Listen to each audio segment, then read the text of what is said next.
안녕하세요. 저는 올해 마흔이 된 평범한 직장인 여성입니다. 아니, 평범하다고 하기는 어렵겠네요. 남들보다 좀 특별한 삶을 살고 있다고 해야 맞을 것 같아요. 이런 제 인생에 관한 사연을 보내야 하나 말아야 하나 몇 달을 고민했습니다. 솔직히 아직도 이 이야기를 꺼내는 게 쉽진 않거든요. 하지만 남다른 제 삶의 이야기가 누군가에게는 도움이 될 수도 있겠다 싶어서 용기를 내보기로 했죠. 그럼 지금부터 제 인생에서 가장 힘들었던 순간에 대해 털어놔 보겠습니다. 아마 듣고도 믿기 어렵다고 생각하실 수 있을 거예요. 직접 경험한 저조차 꿈이었으면 좋겠다고 생각할 정도니까요. 제 이야기를 하려면 먼저 언니 이야기부터 해야 할 것 같습니다. 저희 자매는 어린 시절 부모님을 교통사고로 잃고 외할머니 손에서 자랐어요. 그러다 할머니마저 제가 고등학생 때 돌아가시고 나서는 정말 언니와 둘뿐이었습니다. 그때부터 언니는 마치 엄마처럼 늘 저를 챙겼죠. 언니, 왜 달걀 프라이 나만 줘? 또 하나만 했어? 그럼 반 나눠 먹자. 아니야, 난 달걀 비려서 별로야. 그러면서 손을 휘휘 저었어요. 하지만 전 언니가 달걀 살 돈도 아낀다는 걸 알고 있었죠. 그래서 늘 하나뿐인 프라이는 제 차지였습니다. 어디 그뿐인가요? 아르바이트 한 돈으로 참고서 사주고 제가 아프면 밤새 이마에 손 얹고 걱정하던 사람이 언니였네요. 그런 언니는 어려운 형편에도 공부를 잘했습니다. 아르바이트 하면서도 장학금 받아가며 대학 졸업하고 회계사 시험에도 한 번에 붙었죠. 그 덕에 저도 대학을 무사히 마치고 결혼까지 하게 됐습니다. 그래서 저는 항상 언니한테 빚진 마음으로 살았어요. 언니가 있어서 제가 여기까지 온 거니까요. 형부도 참 좋은 분이셨어요. 과묵하지만 다정하고 언니를 아끼는 사람이라는 게 제 한눈에 보였습니다. 물론 저한테도 늘 친절했고요.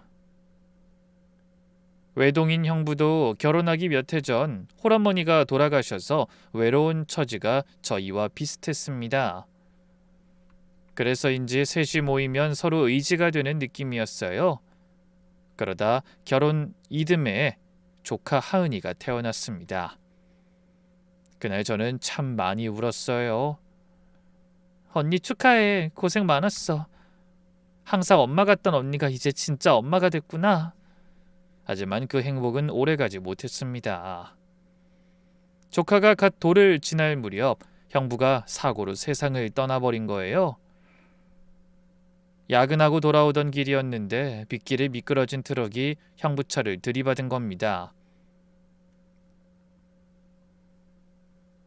언니는 부모님에 이어 교통사고로 또 사랑하는 사람을 보내게 된 거죠.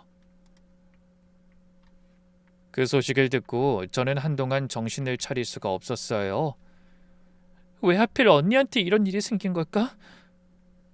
평생 고생만 한 사람한테 왜 행복할 시간을 주지 않는 거야? 도대체 왜?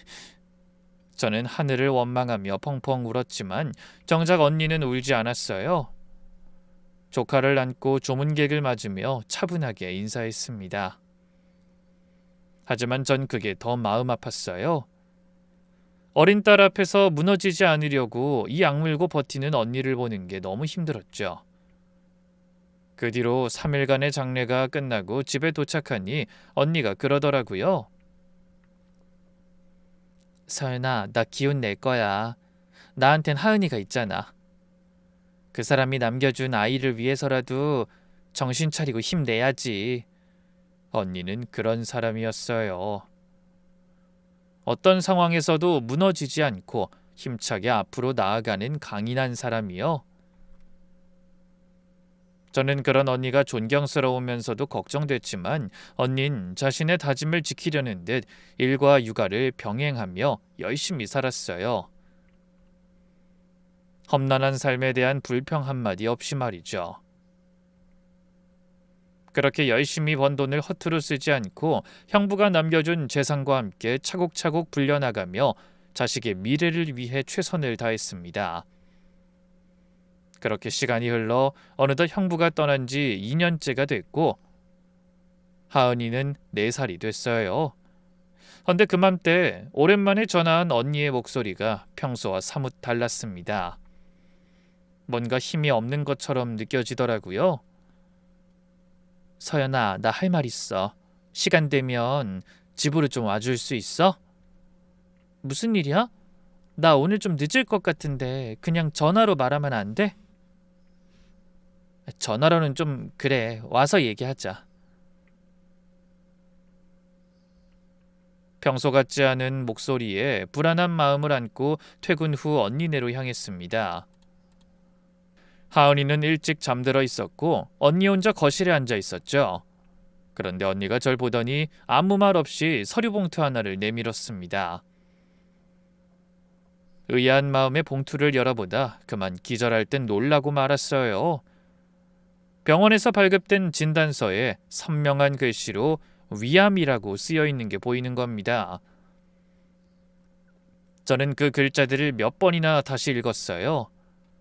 도저히 이해가 안 됐거든요.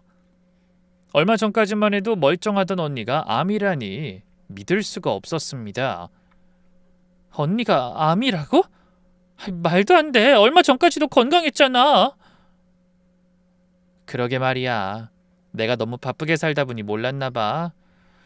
이미 많이 진행된 상태라더라. 그래서 내일 입원하기로 했어. 근데 내 경우는 예후가 안 좋대. 그게 무슨 소리야? 언니가 왜? 의사도 그러더라. 치료는 해보겠지만 장담은 못한다고. 결국 저는 그 자리에서 울음을 터뜨리고 말았습니다. 안 돼. 다른 사람은 다 아파도 언니는 안 돼. 하지만 언니는 오히려 등을 쓸어주며 저를 천천히 달랬죠. 울지 마, 서연아. 살다 보면 어쩔 수 없는 일도 많이 생기는 거야. 우린 여러 번 겪어봐서 알잖아. 다음 날부터 언닌 입원해서 치료를 시작했어요. 입주 도우미를 들여 하은이를 맡기고 치료에 전념했죠. 저는 틈만 나면 언니의 집과 병원으로 달려갔습니다. 간병인에게 언니를 부탁하고 조카가 잘 지내는지 수시로 살폈죠. 제 남편도 안타까운 마음으로 그런 저를 다독여주더군요. 처형은 좀 어때? 병원에 자주 가보지 못해서 미안해. 아니야. 집안일을 신경 못 쓰고 언니네만 매달려서 내가 미안하지. 어머니 보기도 죄송하고. 그때 저는 결혼한 지 갓 1년이 넘은 신혼이었어요. 맞벌이하는 저희를 위해 시어머니가 같이 살며 집안일을 도와주고 계셨죠. 그래서 남편에게도 시어머니에게도 좀 미안한 생각이 들었습니다. 제가 워낙 경황이 없어 집엔 전혀 신경 쓰지 못하고 있었거든요. 하지만 남편은 언니네 자주 가는 걸 뭐라 하지 않았습니다. 시어머니도 마찬가지였고요. 오히려 조카와 저희 자매를 안타까워하며 응원해 주셨죠. 아이고, 환자가 힘들어서 어쩐다니. 네가 옆에서 기운나게 좋은 얘기 많이 해줘라. 죄송해요, 어머니. 다 어머니한테만 맡겨두고. 아이, 무슨 그런 소리를 해. 우리가 남이니? 나 요즘 매일 새벽기도 가는 거 몰라? 나도 너만큼은 아니겠지만 사돈이 얼른 좋아지길 빌고 있어. 그러니까 넌 아무 걱정하지 말고 언니네나 신경 써라. 어머니, 너무 감사해요. 그렇게 어머닌 저를 타박하긴커녕 도와주고 응원해 주셨죠. 저는 진심으로 마음씨 좋은 시어머니에게 감사한 마음이 들었습니다. 하지만 그런 여러 사람의 노력에도 불구하고 언니의 상태는 하루가 다르게 나빠졌어요. 그러다 치료를 시작한 지 석 달쯤 됐을 때 언니가 저를 병원으로 부르더니 가녀린 어깨를 떨며 이런 말을 꺼냈습니다. 서연아, 미안한 말을 좀 해도 되겠니? 뭐든 말만 해. 저기 하은이, 네가 좀 맡아줄 수 있을까? 언니는 덜덜 떨리는 손으로 제 손을 잡으며 울먹였어요. 언니도 알고 있는 것 같았습니다. 자신 앞에 남은 날들이 많지 않다는 것을요. 언니 그런 말 하지 마. 얼른 나와서 하은이 언니 손으로 직접 키워야지. 서연아, 현실적으로 생각해야 해. 하은이한텐 아빠도 없고 할아버지 할머니도 안 계시고 나까지 떠나면 그 어린이한테 남는 가족은 너뿐이야. 저는 가슴이 찢어질 것 같았지만 언니 마음이라도 편하게 해주려고 얼른 고개를 끄덕였어요. 응 언니, 혹시라도 무슨 일 생기면 당연히 하은이 내가 꼭 지킬게. 약속해. 그러니까 언니는 아무 걱정하지 말고 치료 잘 받을 생각이나 해 제발. 그 말을 듣는 언니 눈에 눈물이 고였습니다. 고맙다 내 동생. 네가 있어서 얼마나 다행인지 몰라. 제부랑 사돈어른도 좋은 분들이라 마음이 편하다. 언니가 눈물을 글썽이자 저도 참았던 눈물이 터지고 말았어요. 그날 언니네 집으로 간 저는 하은이를 안고 또 한참을 울어야 했네요. 그로부터 한 달 후에 언닌 결국 한많은 생을 마감했습니다. 마지막까지도 하은이 걱정뿐이었죠. 의식이 흐려지는 와중에도 조카 이름을 불렀고 제가 그런 언니 손을 잡고 조카를 꼭 지킬 거라고 다짐했어요. 언닌 그제야 편안한 표정을 지으며 눈을 감았습니다. 그 뒤로 조용히 장례식이 치러졌어요. 조문객은 언니의 친구와 동료들이 거의 전부였습니다. 남편과 시어머니는 장례 첫날부터 제 곁에서 빈소를 함께 지켜주더군요. 특히 시어머니는 장례식 내내 하은이를 품에 안고 계셨어요.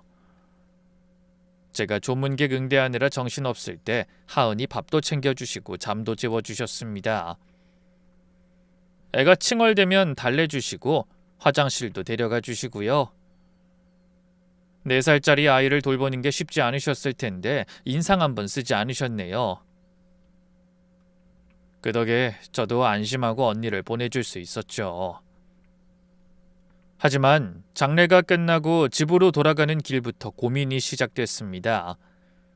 조카를 어떻게 해야 할지. 물론 언니와 약속은 했지만 막상 현실적인 문제들이 눈앞에 닥치니까 막막한 기분이 들었어요. 저는 시어머니와 함께 살고 있잖아요. 시어머니가 좋은 분이긴 하셨지만 그래도 친손주도 아닌 아이를 데려와서 키운다고 하면 뭐라고 하실지 걱정이 됐어요. 내가 하은이를 맡겠다고 하면 어머니가 괜찮다고 하실까? 친정 조카 키우는 게 그리 달갑진 않으실 텐데 재현 씨는 또 어떻게 생각할까? 이런저런 생각에 입이 잘 떨어지지 않았습니다. 그런데 제가 먼저 말을 꺼내기도 전에 시어머니가 먼저 이렇게 말씀하셨어요. 서연아, 네 어머니. 하은이는 당연히 우리가 키워야겠지? 저는 괜히 뜨끔해서 불편한 표정으로 더듬거리며 말했어요. 네, 그게 언니가 부탁하긴 했는데 어떻게 말을 꺼내야 할지 모르겠어서. 말 못 꺼낼 게 뭐가 있어. 다른 가족이 있는 것도 아니고. 저 어린 것한테 피부치라곤 이모 너 하나뿐이잖아. 당연히 우리가 키워야지. 애가 아주 귀염성이 있어. 시어머니가 잠든 하은이를 내려다보며 말씀하셨습니다. 생각지도 못한 말씀에 전 그만 눈물이 왈칵 솟았어요. 어머니 감사합니다. 정말 감사합니다. 감사는 무슨 당연한 일을 가지고. 아이 걱정하지 마라. 내가 친손주처럼 잘 키우마. 너는 아무 걱정하지 말고 지금처럼 편하게 일하면 돼. 애랑 며칠 붙어 있었더니 정도 많이 들었다. 안 그래도 낮에 텅 빈 집에 혼자 있으면 외로웠는데 이제 하은이 키우는 재미에 살면 된다. 어머니, 이 은혜 평생 잊지 않고 잘할게요. 감사합니다. 시어머니가 그런 제 손을 토닥이자 운전하던 남편도 웃으며 거들었어요. 그래, 나도 이제 하은이가 우리 딸 같아. 엄마도 원래 예전부터 애들을 좋아하셨고 그러니까 자기도 절대 불편하게 생각하지 마. 우리 하은이 행복할 수 있도록 잘 키워보자. 알았지?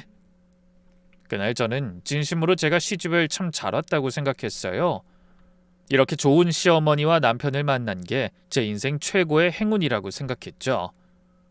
비록 부모님과 형부, 마지막으로 언니까지 떠나보냈지만 하은이만큼은 제가 꼭 지키겠다고 굳게 마음먹었습니다. 그리고 그런 제 곁에 시어머니와 남편이 있어 얼마나 든든했는지 몰라요. 그때 제가 믿고 의지할 사람이라고는 그 두 사람밖에 없었으니까요.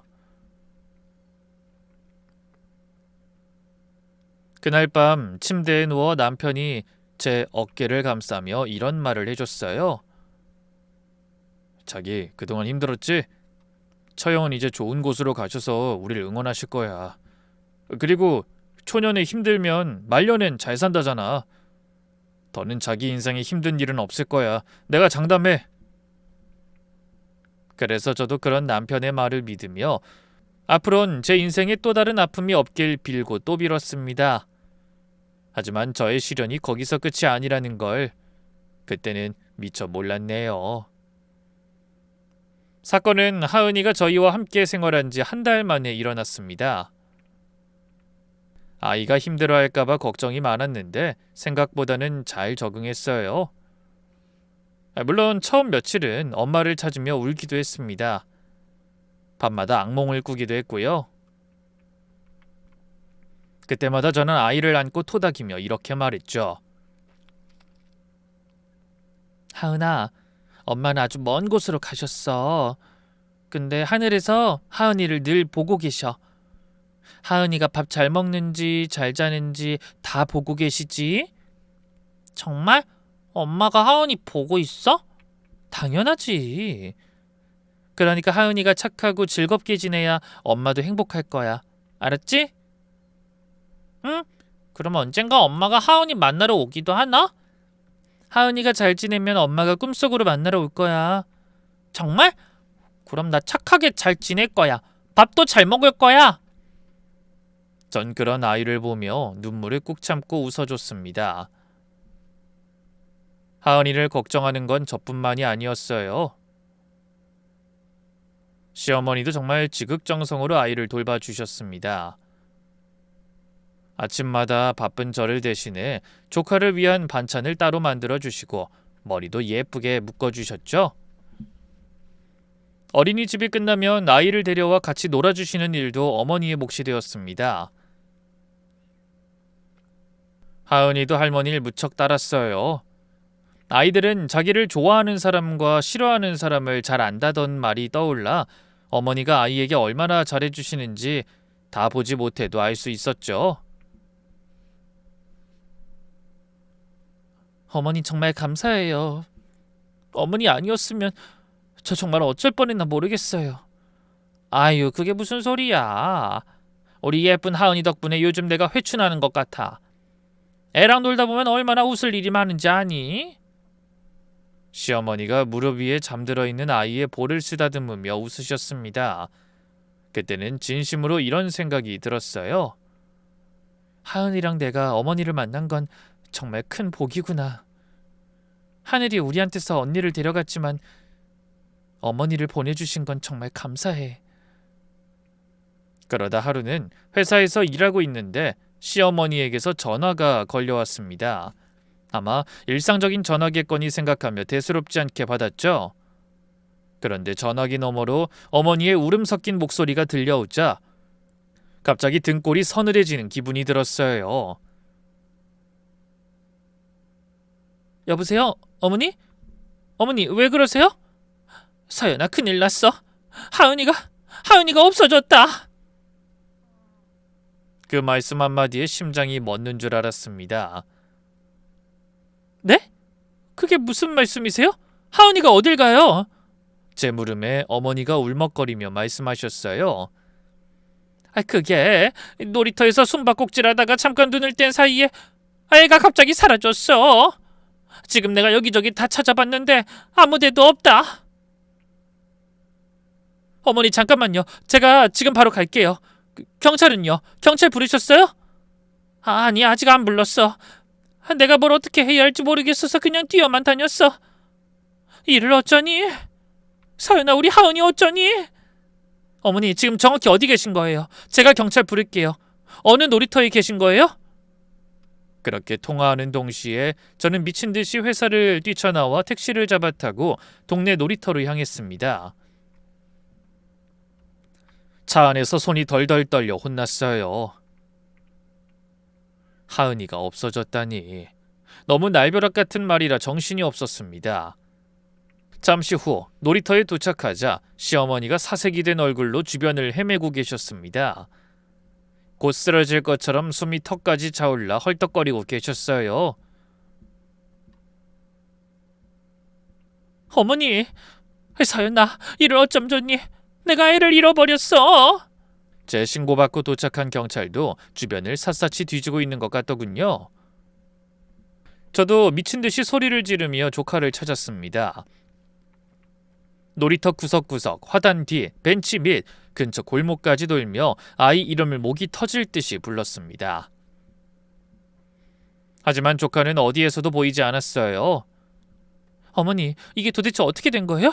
애가 갑자기 왜 없어져요? 시어머니는 온몸을 부들부들 떨며 말씀하셨어요. 그게 하은이가 숨바꼭질하자고 해서 내가 눈 감고 열흘 동안 숨으라고 했는데 눈 뜨고 애를 아무리 찾아봐도 없는 거야. 처음엔 잘 숨었나 보다 했지. 근데 아무리 놀이터를 다 뒤지고 이름을 불러도 애가 안 나왔어. 시어머니는 여전히 울먹이며 어쩔 줄을 모르고 계셨습니다. 경찰차도 와 있고 저희도 아이 이름을 부르니 주변에 있던 사람들이 하나둘 모여들었어요. 무슨 일이냐고 묻길래 아이가 사라졌다고 4살짜리 여자아이라고 말했죠. 그러자 주변에 있던 사람들이 같이 찾아준다며 나섰지만 아무 소용없었습니다. 그때 주변을 수색하던 경찰관이 다가와 안타까운 얼굴로 이런 말을 꺼냈어요. 하필 주변 CCTV가 작동을 안 합니다. 아이들이 놀다가 뭘 던졌는지 깨져 있더라고요. 네? 그럼 다른 CCTV는요? 이 주변 상가라든지. 확인해 보겠습니다만 이 골목은 사각지대가 많아서. 경찰관의 말에 눈앞이 캄캄해졌습니다. 그날따라 유난히 놀이터에 사람이 없었는지 이렇다 할 목격자도 없었어요. 다만 저희 시어머니가 아이 찾으러 뛰어다니는 모습을 본 사람만 몇 명 있더군요. 아유, 할머니가 막 쓰러질 것처럼 애를 찾아다니시더라고. 아이, 할머니가 얼마나 놀랐는지 파들파들 떠시는데 아유, 애가 도대체 어딜 갔지?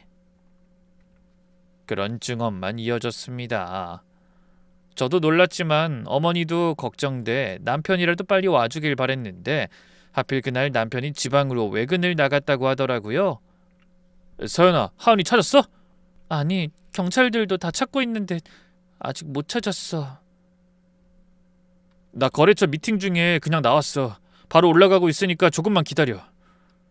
놀란 남편도 아이를 찾기 위해 일도 미루고 달려오는 것 같더군요. 남편을 기다리면서도 심장이 두근거리고 피가 마르는 기분이었어요. 그래서 잠시도 쉬지 못하고 경찰과 함께 주변 골목, 편의점, 상가까지 샅샅이 뒤졌죠. 하지만 여전히 아이는 찾지 못했어요. 정말 감쪽같이 사라졌더라고요. 결국 일부 경찰관은 현장에 남아 계속 수색을 이어가고 시어머니는 실종 신고를 위해 경찰서로 가 당시 상황을 증언하시기로 했죠.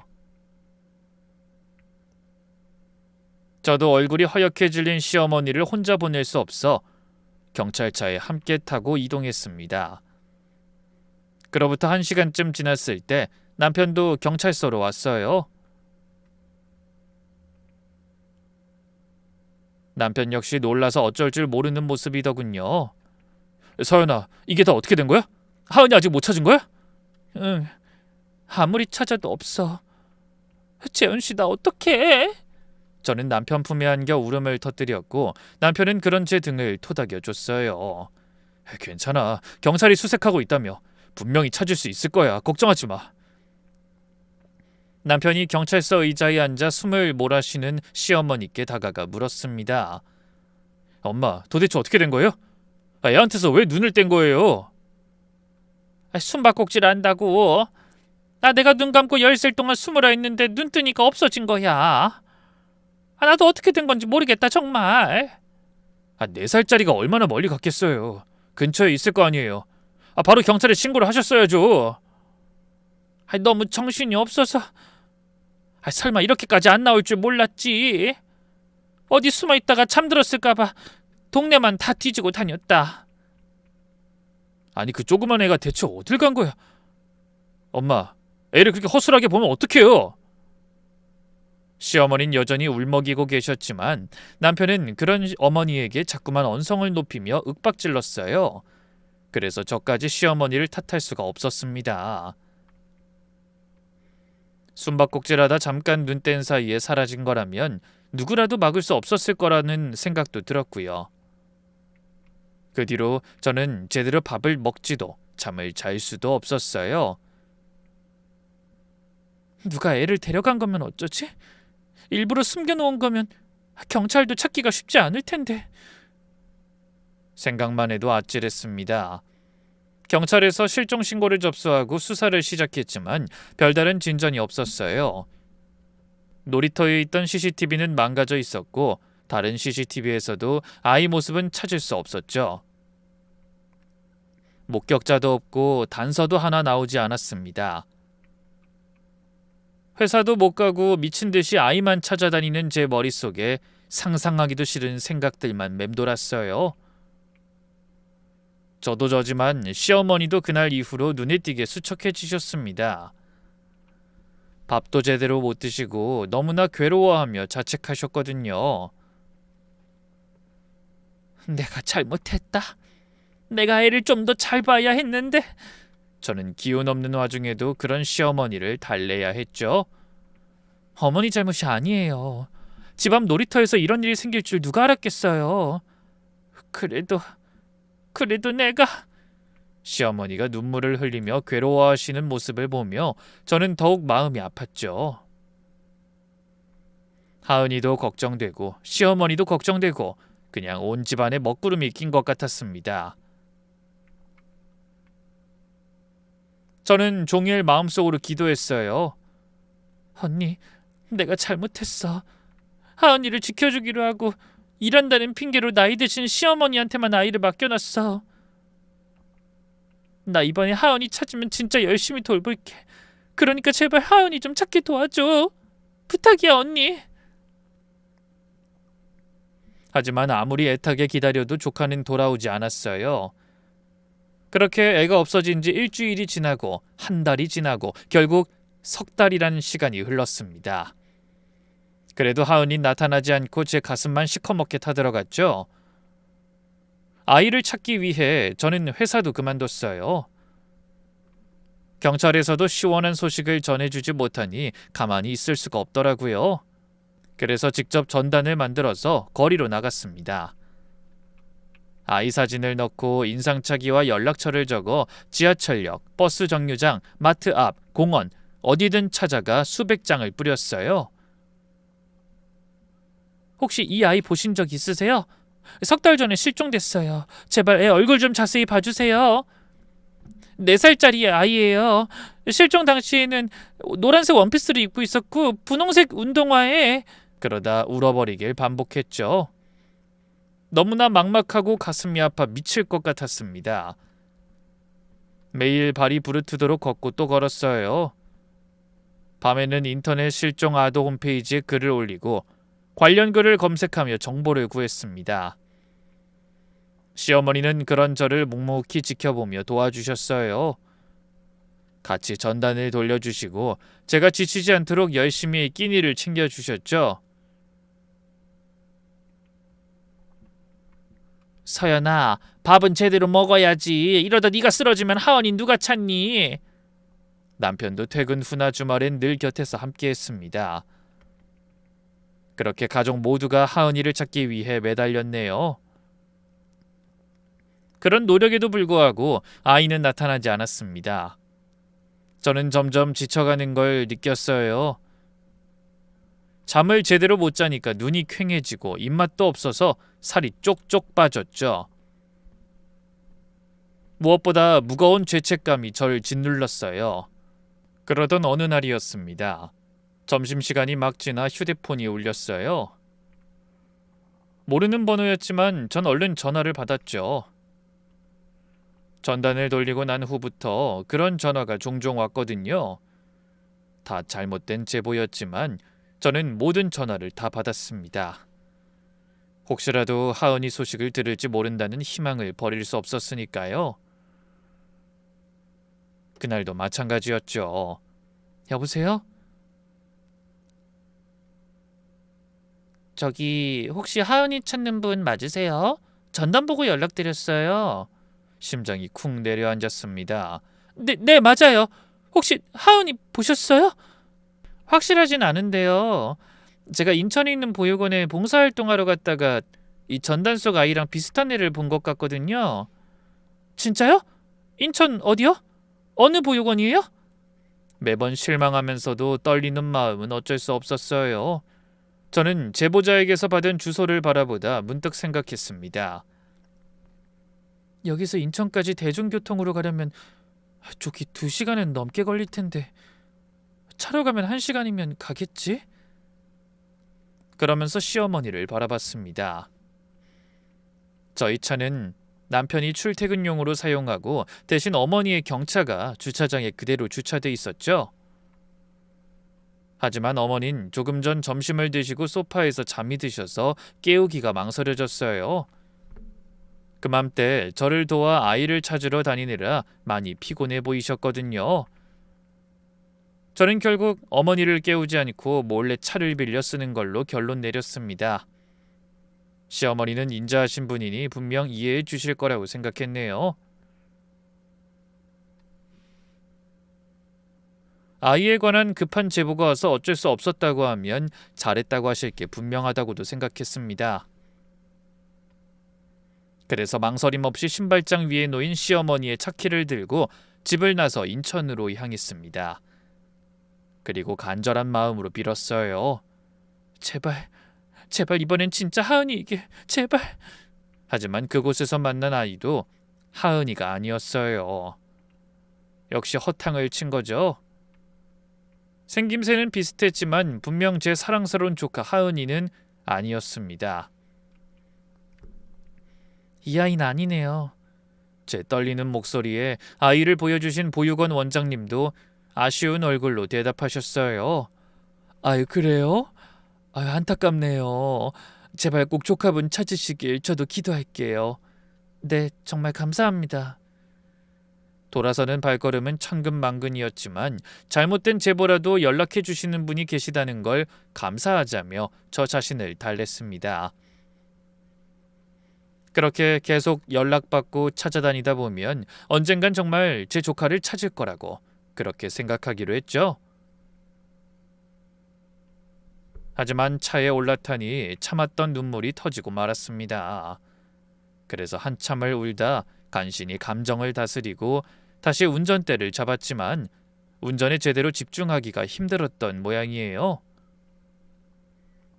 집 앞 골목에서 사달이 나고 말았거든요. 아파트로 들어서는 골목에서 접촉사고가 나버린 겁니다. 그나마 불행 중 다행이라면 상대가 동네 사람이라 보험 처리하고 그냥 좋게 넘어가기로 했다는 거예요. 하지만 어머니의 차는 옆구리가 움푹 들어가 수리를 안 할 수가 없겠더군요. 어떡해. 하필 어머니 차를 타고 정신을 놓고 있었네. 저는 한숨을 쉬며 일단 수리점에 차를 맡겼어요. 평소에 자동차 점검도 항상 그곳에서 하고 사장님과도 안면이 있던 곳이었죠. 사장님은 큰 걱정을 하지 말라고 하셨지만 제 마음은 무거웠습니다.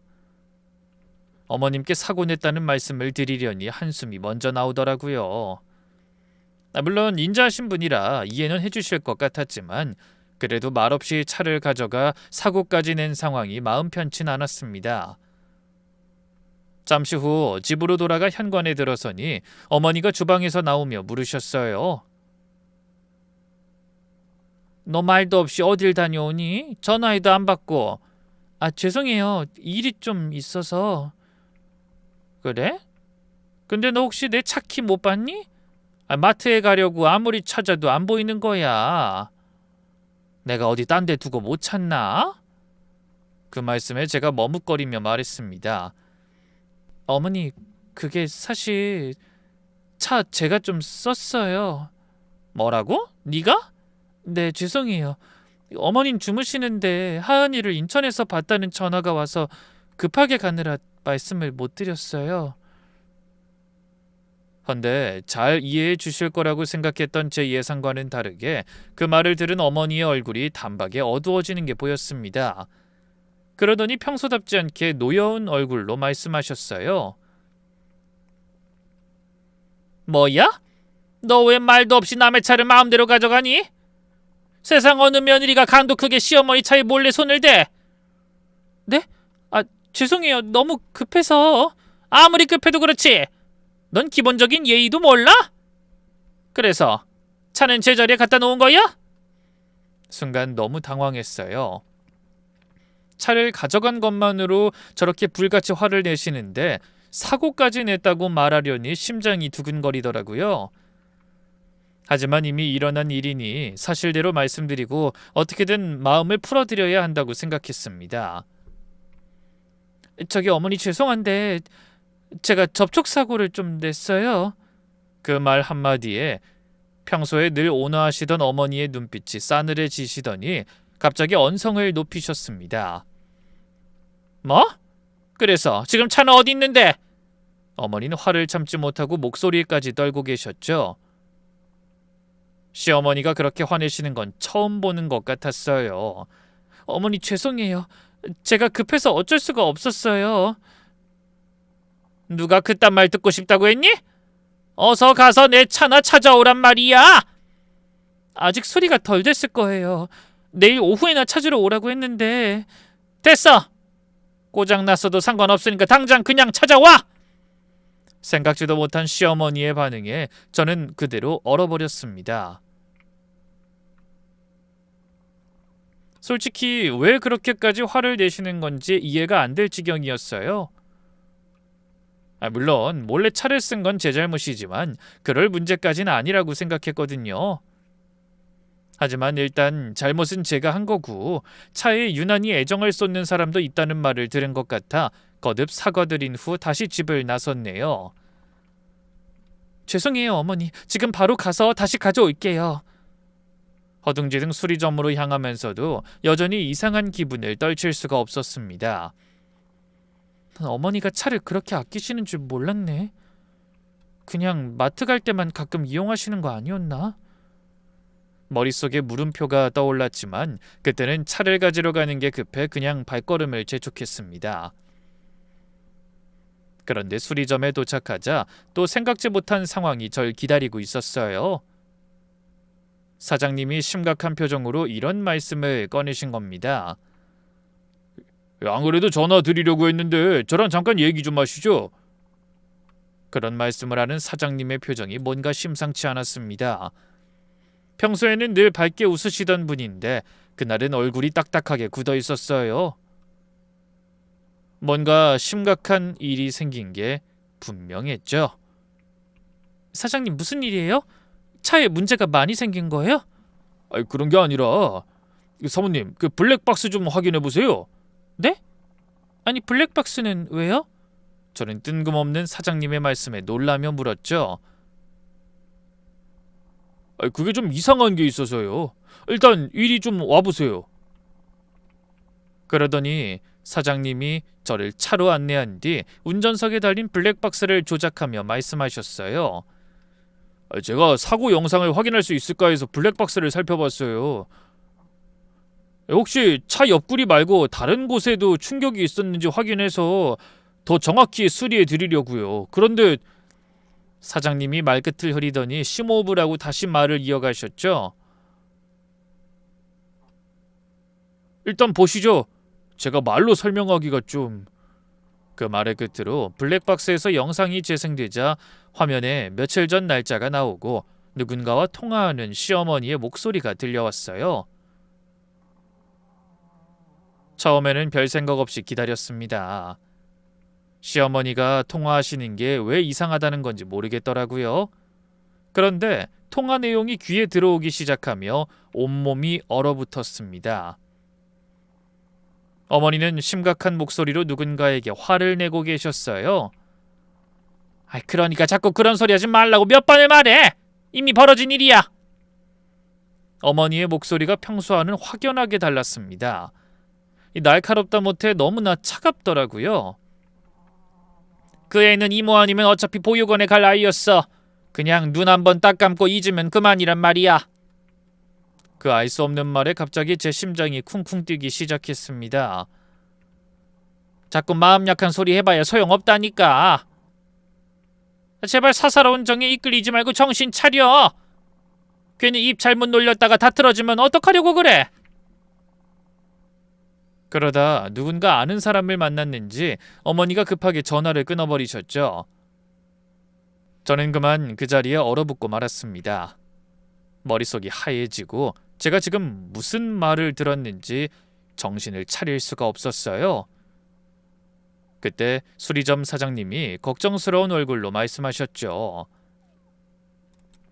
저기 사모님, 저도 처음엔 이게 뭔가 싶었는데 맥락상 그 잃어버렸다던 조카랑 관련 있는 얘기가 아닌가 싶어요. 경찰에 신고해야 할 것 같습니다.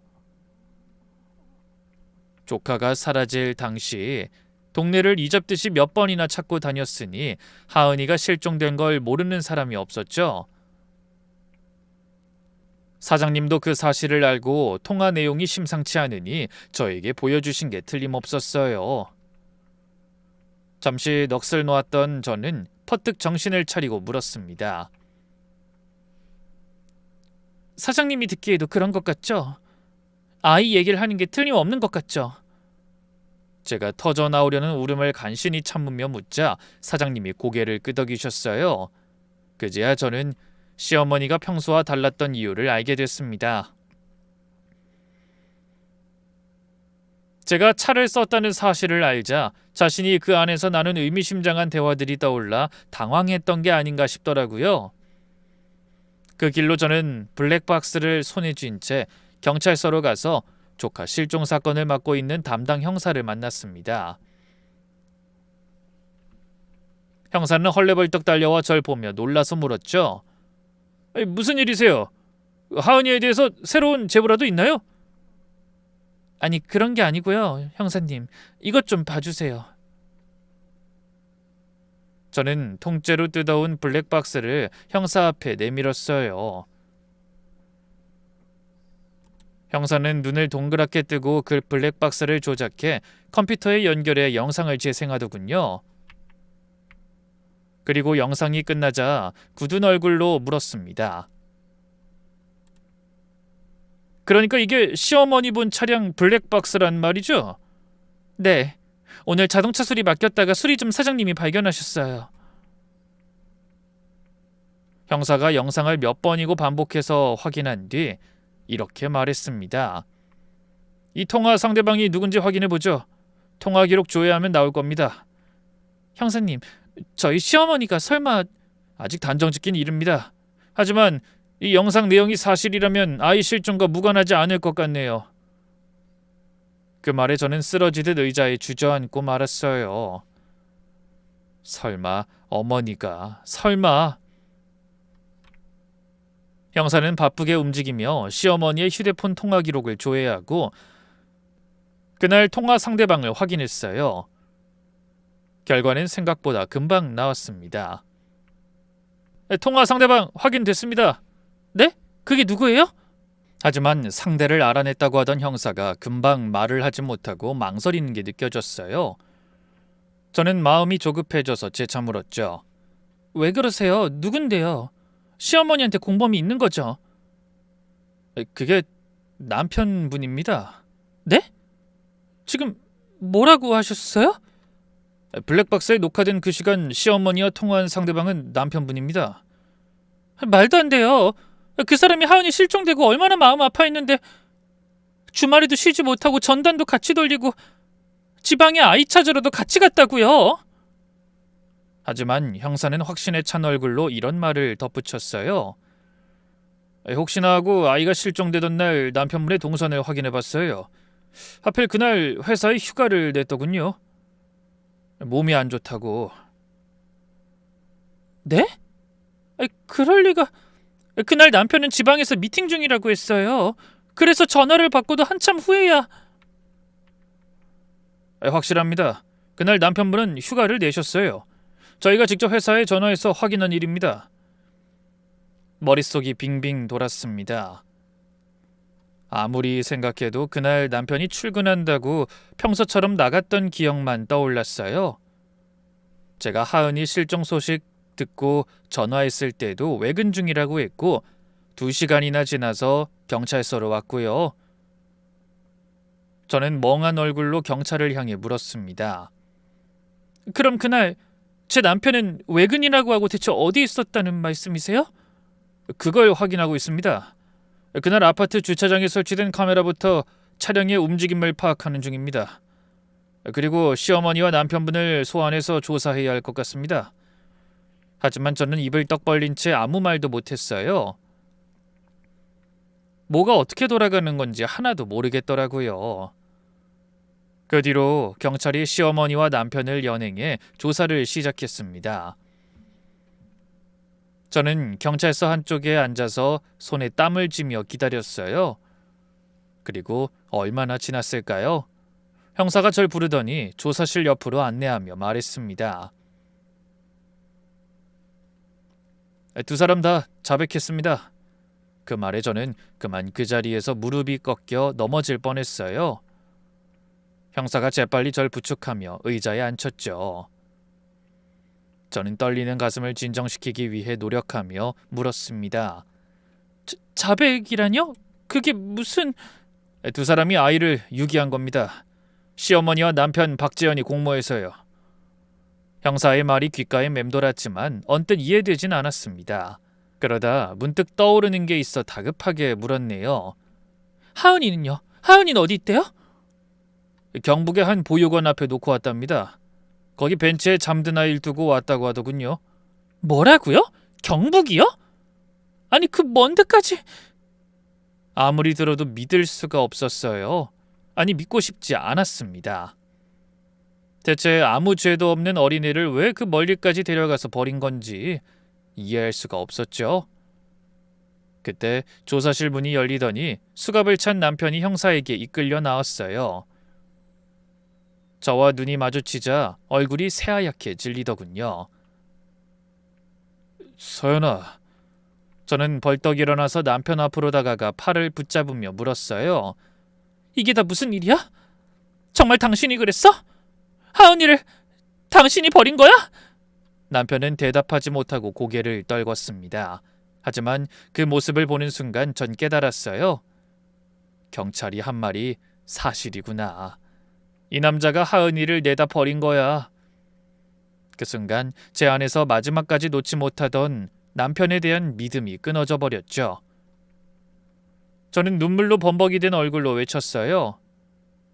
말해! 도대체 왜 그런 거야? 그 어린애가 뭘 잘못했다고? 왜? 평생 피 한 방울 안 섞인 남의 자식 키울 생각하니 귀찮고 짜증났어? 애가 그렇게 꼴보기 싫었냐고? 제가 소리치자 남편이 겨우 입을 열었습니다. 미안해 서연아. 정말 미안해. 미안하다고? 그딴 말이 지금 무슨 소용인데? 왜 그랬는지 나 말해! 저는 피눈물을 흘리며 소리쳤습니다. 남편이 아무 말도 못하고 고개를 숙이고 있자 더 열불이 터지는 기분이 들었어요. 뭐 때문에 그런 거야? 하은이가 당신한테 뭘 어쨌다고? 그런 제 물음에 남편이 힘없이 고개를 저으며 대답했어요. 그런 거 아니야. 그냥 엄마가 계속 그러자고 했어. 이번 기회 놓치면 안 된다면서. 처형 재산이 엄청난 걸 알고 하은이가 없으면 그게 다 우리 거라고. 뭐라고? 언니 재산? 저는 귀를 의심했습니다. 사실 언니에게는 꽤 많은 재산이 있었어요. 돌아가신 형부가 남긴 부동산과 직업 좋은 언니가 알뜰살뜰 모은 재산이 적지 않았죠. 그리고 그 모든 게 아직 어린 하은이에게 남겨졌습니다. 그래서 남편과 시어머니가 바로 그 재산을 노리고 제 하나뿐인 조카를, 그 불쌍한 아이를 버렸다는 거예요. 남편은 그 기막힌 사실을 너무나 덤덤하게 털어놨어요. 저 형이 남길 유산이 많다는 걸 엄마도 알고 계셨어. 강남 아파트랑 상가에 주식이랑 예금이 꽤 많다는 것도. 저 형이 투병할 때 너랑 통화하는 걸 들으셨던 것 같더라. 그래서 엄마는 애만 없어지면 서연이 네가 그 모든 걸 다 가질 수 있다고 생각하고 눈 딱 감고 하은이를 버리자고 했어. 말도 안 돼. 그래서 고작 4살짜리 애를 버렸다는 거야? 그깟 돈 때문에? 남편은 아무 말도 못하고 고개를 숙였어요. 전 그런 말도 안 되는 상황을 도저히 믿을 수가 없었습니다. 제가 유일하게 믿고 마음을 터놓던 남편이, 친부모처럼 따르며 감사에 맞이 않던 시어머니가 다른 이유도 아니고 돈 때문에 제 어린 조카를 버렸다는 사실을 어떻게 받아들여야 할지 정신이 아득해지는 기분이었죠. 하지만 제가 알아야 할 일은 아직 많았습니다. 당신이랑 어머니가 그날 무슨 짓을 한 거야? 이제 와서 숨겨도 소용없으니 다 말해. 그러자 남편이 떨리는 목소리로 대답했어요. 그날 나는 출근하는 척하고 나갔다가 엄마가 하은이랑 놀이터에 둘만 남았을 때 애를 차에 태워 지방으로 데려갔어. 그냥 집에 있다가 잃어버렸다고 하면 의심을 살 테니까 제대로 된 알리바이를 고민하다 애를 놀이터에서 잃어버린 걸로 꾸미기로 한 거야. 하! 두 모자가 머리 맞대고 애 하나 갖다 버릴 계획을 잘도 세웠구나. 저는 이를 갈며 물었습니다. 그럼 CCTV는? 그날 놀이터 CCTV가 고장났다고 했어. 그것도 당신이 그런 거야? 남편은 고개를 끄덕였어요. 그 전날 밤에 모자랑 마스크 쓰고 가서 돌을 던져 깨놓고 왔어. 그리고 다음날 엄마랑 숨바꼭질 한다고 숨은 하은이를 차에 태워서 경북까지 갔지. 근데 그동안 하은이가 잠이 들었더라. 그래서 보육원 앞 벤치에 자는 애를 내려놓고 왔어. 그러다 보육원 사람들이 애를 발견 못했으면, 그 보육원에도 애가 없다면 어쩔 거야? 당신 혹시 일부러 애 재우려고 뭘 먹이거나 그런 거 아니야? 하지만 남편이 그 말엔 펄쩍 뛰더라고요. 아니야, 일부러 재운 건 아니야. 사실 애를 어떻게 내려놓고 와야 하나 고민했는데 마침 차에서 자길래 그냥 깨우지 않은 것뿐이야. 하은이가 깨서 따라오거나 울면 나도 마음이 약해질 것 같아서. 애가 깨어났을 때 얼마나 무서웠겠어. 아무도 없는 데서 혼자 눈 떠서 얼마나 이모부를 찾았겠냐고. 이 짐승만도 못한 인간아. 저는 남편에게 달려들어 손이 닿는 곳 아무데나 마구 때렸습니다. 그동안 나랑 같이 하은이 찾으러 다녔잖아. 전단도 돌리고 내가 울 때마다 위로도 해주고. 근데 그게 다 연기였다는 거야? 어떻게 당신이 나한테 이럴 수가 있어? 그 말에 남편이 고개를 들더니 눈물을 펑펑 쏟았습니다. 나도 진짜 후회했어. 당신을 볼 때마다 괴로웠고 매일 밤 하은이 꿈을 꿨다고. 벤치에 내려놓고 올 때 자는 얼굴이 너무 평화로워서 그 모습이 자꾸 떠올라서 힘들었어. 그래서? 후회했으면 뒤늦게라도 애를 찾아왔어야지.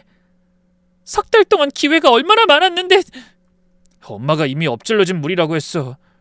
혹시 애를 찾으면 우리가 벌인 짓이 다 밝혀질 텐데 감당할 자신 없으면 입 다물라고. 말끝마다 엄마! 당신이 1~2살 먹은 어린애야? 언제까지 어머니 뒤에 숨기만 할 거야? 그때 또 다른 조사실 문이 열리더니 모든 사건의 중심에 있는 시어머니가 모습을 드러냈습니다. 어머닌 절 보자마자 눈물을 흘리며 애원했어요. 서연아, 제발 내 말 좀 들어봐라. 이건 다 오해야. 오해는 무슨... 방금 당신 잘난 아드님이 다 털어놨거든요? 블랙박스에도 다 녹음돼 있었고요. 대체 왜 그러셨어요? 4살짜리 애가 뭘 어쨌다고? 제가 눈에 도끼를 품고 따지자 시어머니가 한숨을 쉬더니 이렇게 말했습니다. 이게 다 너희를 위한 거라는 걸 왜 몰라? 내가 나 혼자 좋다고 그랬냐? 막말로 어린애한테 그 많은 재산이 왜 필요해?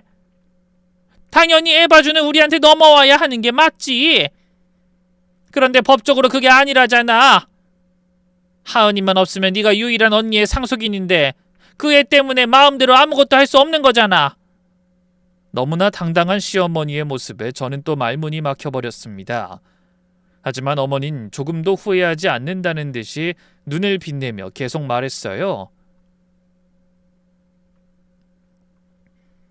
그 어린애만 없으면 그 많은 재산이 다 내 며느리 차지가 되는 거고, 그럼 당연히 홀어머니 밑에서 고생만 한 우리 아들도 편히 먹고 살게 될 거 아니야. 내 아들 팔자 고칠 기회가 제 발로 굴러 들어왔는데 내가 어떻게 그걸 놓쳐? 그래서 지금 잘못한 게 없다는 거예요? 그 애는 어차피 부모도 없고 친척도 없고 너 아니면 보육원 갈 아이였어. 원래 애가 있어야 할 곳에 보낸 건데 뭐가 그렇게 잘못됐다고 이 난리야? 하지만 전 그런 어머니를 향해 코웃음을 치며 말했습니다. 어머니, 혹시 이거 아세요? 언니 재산은 어차피 제가 못 받아요. 제가 조롱하듯 하는 말에 시어머니의 표정이 변했습니다. 뭐라고? 그게 무슨 소리야? 언니가 위암 진단 받자마자 재산을 전부 하은이 앞으로 신탁해뒀어요. 그게 뭔데?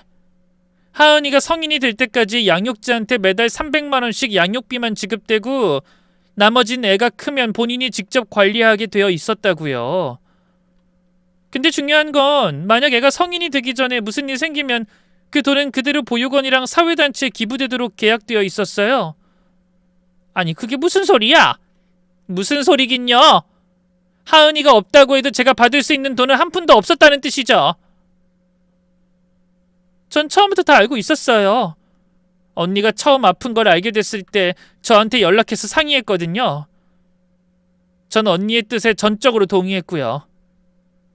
만약에 경우가 생기면 저희 자매처럼 부모 없이 어렵게 자라는 아이들한테 다 줘도 상관없다고 동의했다고요. 제 말을 들은 시어머니의 얼굴이 딱딱하게 굳어가는 게 보였습니다.